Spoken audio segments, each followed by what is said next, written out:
तो बादशाह गुस्से में आकर सुंदरी से कहता है, तुम इस घर से कहीं नहीं जाओगी। जिस पर सुंदरी चिल्लाकर कहती है, तुम कौन होते हो मुझे रोकने वाले। ये सुनकर बादशाह तुरंत सुंदरी का हाथ पकड़ता है और उसे जबरदस्ती एक कमरे में बंद कर देता है और कहता है, तुम सिर्फ मेरी होगी। उसी वक्त साहिबा जान घबराते हुए जहांदर को बताती है कि अगर कुर्बान भाई को पता चल गया कि बादशाह और मूर्ख की शादी नहीं हुई तो कुर्बान तुरंत बादशाह की जान ले लेगा। ये सुनकर जहांदर के होश उड़ जाते हैं, जिसके बाद अगले दिन जहांदर तुरंत गुलाम को कॉल करता है और कहता है, सुंदरी को फौरन यहाँ से ले जाओ। उसी वक्त जहांदर चुपके से सुंदरी के कमरे का ताला तोड़ता है और उसे अपने साथ घर से बाहर ले आता है। बाहर आते ही सुंदरी जैसे ही गुलाम को अपने सामने देखती है तो भागते हुए तुरंत उसके गले से लग जाती है, जिस पर गुलाम उसे कहता है, सुंदरी अब हम यहाँ से बहुत दूर चले जाएंगे। जिसके बाद गुलाम तुरंत सुंदरी को गाड़ी में बिठाकर शहर की तरफ भगा ले जाता है। उधर घर में बादशाह जब सुबह सुंदरी के कमरे में जाता है तो वो वहाँ नहीं मिलती। ये देखकर बादशाह गुस्से में पागल हो जाता है और जहांदर से पूछता है, लेकिन जहांदर कहता है, मुझे कुछ नहीं पता। तभी बादशाह फौरन गुलाम के क्वार्टर जाता है। वहाँ ताला लगा देखकर वो समझ जाता है कि गुलाम ही सुंदरी को लेकर भागा है। जिसके बाद बादशाह तुरंत अपनी पावर का इस्तेमाल करता है और गुलाम का ठिकाना पता लगवा लेता है। उसी वक्त बादशाह अपने गुंडों को लेकर गुलाम के घर पहुंच जाता है। जैसे ही बादशाह अंदर जाकर सुंदरी को वहां से ले जाने लगता है तभी पीछे से गुलाम आ जाता है। ये देखकर बादशाह तुरंत गुलाम पर गन तान देता है और कहता है, मैं आज तेरी जान ले लूंगा। लेकिन तभी अचानक पीछे से बादशाह के गुंडे आकर गुलाम को पकड़ लेते हैं। जिसके बाद बादशाह जबरदस्ती सुंदरी को अपने साथ वापस घर ले आता है और उसे वापस कमरे में लॉक कर देता है। अगले दिन बादशाह जहांदर से कहता है, मैं आज ही सुंदरी से निकाह करूंगा। लेकिन ये बात कुर्बान को पता चल जाती है कि बादशाह किसी और लड़की से शादी कर रहा है। जिसके बाद जब बादशाह और सुंदरी का निकाह हो रहा होता है तभी कुर्बान का भेजा हुआ स्नाइपर दूर से बादशाह पर निशाना लेता है। दूसरी तरफ गुलाम अपनी रस्सियां तुड़वाकर और गुंडों की पिटाई लगाकर वहां पहुंच जाता है। जैसे ही स्नाइपर बादशाह पर गोली चलाता है उसी वक्त गुलाम आगे बढ़कर बादशाह के सामने आ जाता है और गोली सीधा गुलाम के सीने पर लग जाती है। ये देखकर बादशाह के होश उड़ जाते हैं और वो तुरंत गुलाम को हॉस्पिटल लेकर भागता है। डॉक्टर तुरंत गुलाम का इलाज करते हैं और गोली निकाल लेते हैं, लेकिन गुलाम की हालत बहुत खराब होती है। गुलाम तड़पते हुए बादशाह को बुलाता है और कहता है, बादशाह मुझे माफ कर देना, मैंने तुम्हारी मोहब्बत को तुमसे दूर रखा। जिसके बाद वो सुंदरी को भी अपने पास बुलाता है और कहता है, सुंदरी बादशाह तुमसे सच्ची मोहब्बत करता है, तुम इसी से शादी कर लो, यही मेरी आखिरी ख्वाहिश है। ये कहकर गुलाम उन दोनों का हाथ एक दूसरे के हाथ में देता है और उसी वक्त अपनी आंखें हमेशा के लिए बंद कर लेता है। डॉक्टर चेक करके बताते हैं कि गुलाम अब इस दुनिया में नहीं रहा। जिसके बाद गुलाम की तदफीन कर दी जाती है और बादशाह और सुंदरी उसकी कब्र पर आकर बहुत रोते हैं। फिर बादशाह सुंदरी को घर लाता है और कहता है, अब हमें निकाह कर लेना चाहिए। गुलाम की यही आखिरी ख्वाहिश थी। जिसके बाद जहांदर तुरंत मौलवी साहब को बुलाकर लाता है और बादशाह और सुंदरी का निकाह पढ़ा दिया जाता है। तो दोस्तों, क्या गुलाम ने बादशाह की जान बचाकर सही फैसला किया और कुर्बान को क्या सजा मिलेगी? अपनी कीमती राय कमेंट्स में जरूर बताएं। वीडियो पसंद आई हो तो लाइक, शेयर और सब्सक्राइब जरूर करें। याद रहे, ये हमारी प्रिडिक्शन है जो सिर्फ एंटरटेनमेंट पर्पस के लिए बनाई गई है।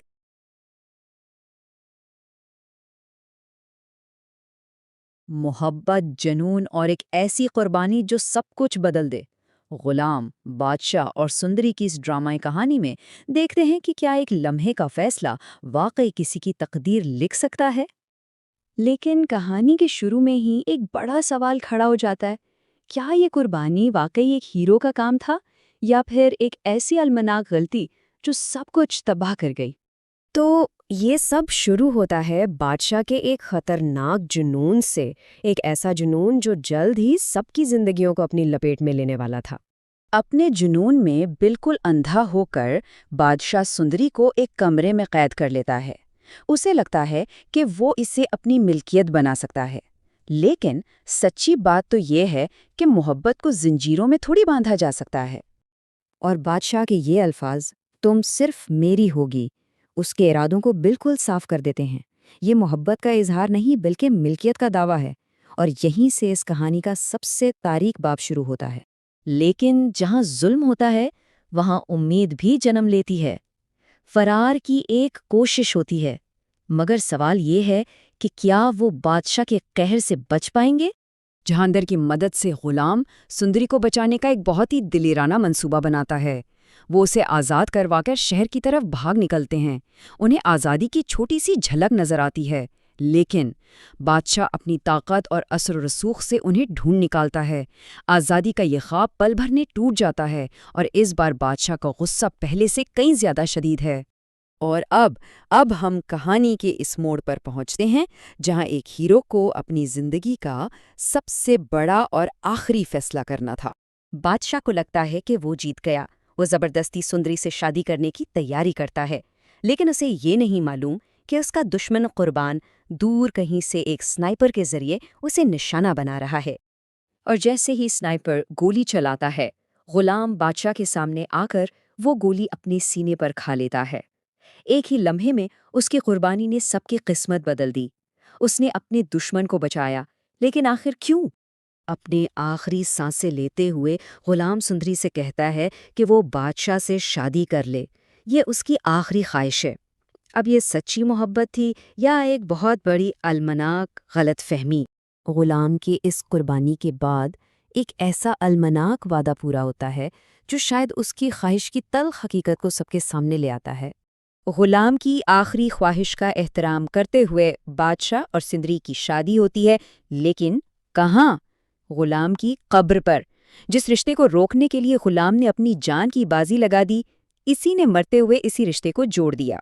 तो आखिर में सवाल वहीं का वहीं है, क्या इंसाफ हुआ?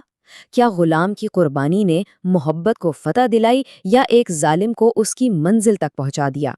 शायद इस कहानी का असल मतलब इसके जवाब में नहीं, बल्कि इसी सवाल में ही पोशीदा है।